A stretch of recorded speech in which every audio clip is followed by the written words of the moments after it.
Guys, kasus baru nih, Mbak PMI terancam penjara sampai 10 tahun atau denda 100 juta NT gara-gara pencucian uang. Kalau ini kasusnya meminjamkan rekening.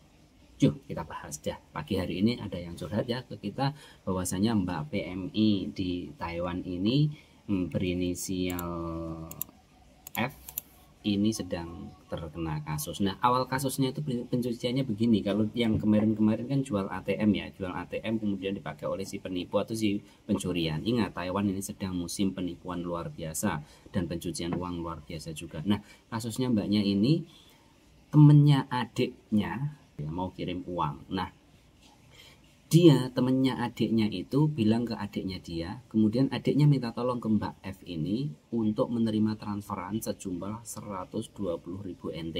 Nah, setelah uangnya masuk ke rekening yang mbaknya ini, kemudian uangnya ditransfer lagi ke rekening adiknya, dari rekening adiknya nanti ditransfer lagi ke orang itu. Nah, ternyata setelah dia menerima uang 120.000 NT dan ditransfer ke adiknya, dia langsung kena masalah pencucian uang, padahal cuma 120.000 NT. Nah, dia sudah dapat surat pengadilan dari pengadilan ya untuk kasusnya ini, dan dia menceritakan kronologinya seperti itu ya. Dan pada bulan September nanti dia akan disidangkan lagi, kalau tidak hadir akan dipenjara. Nah, ancaman hukumannya itu teman-teman untuk kasus pencucian uang seperti ini yaitu pasal UU Undang-Undang pasal 19 anti pencucian uang, di mana dia akan dijatuhi hukuman paling singkat 3 tahun, dan paling lama 10 tahun atau denda 100 juta NT. Itu jika nilainya di atas 100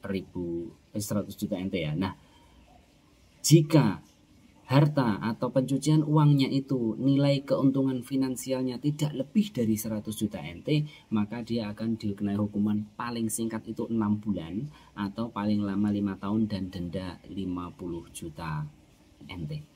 Wah, dendanya ngeri ya, sampai 50 juta NT. Jadi kalau mbaknya ini uangnya 120.000, dia bisa terkena paling singkat 6 bulan dan paling lama bisa 5 tahun. Dan ternyata nanti jika terbukti lebih dari itu, dia bisa terkena penjara hingga 10 tahun.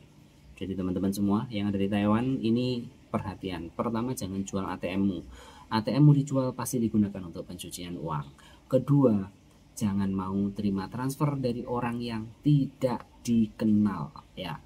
Jangan mau terima transfer dari orang yang tidak dikenal. Ini Taiwan, bukan Indonesia. Kalau Indonesia masih oke lah, kita dapat transfer dari orang tak dikenal itu masih oke aja gitu ya, masih ringan gitu, kena kasus pun masih ringan. Tapi Taiwan ini ya, jadi hati-hati karena hari ini Taiwan musim pencucian uang, musim penipuan. Jangan mau terima transfer dari siapapun yang kamu tidak kenal, pertama. Kedua, jangan terima paket yang kamu tidak tahu atau kamu tidak kenal, itu juga sangat bahaya sekali. Ketiga, jangan jual ATM.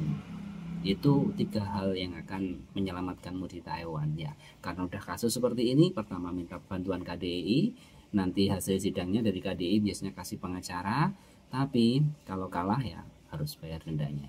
Nah, kalau seperti ini solusi terakhirnya apa? Pulang Indonesia. Pulang Indonesia jadi buronan selamanya di Taiwan. Dan sekali masuk Taiwan langsung masuk penjara, karena mbaknya ini kalau dia tidak datang dia juga di penjara. Hati-hati teman-teman semua.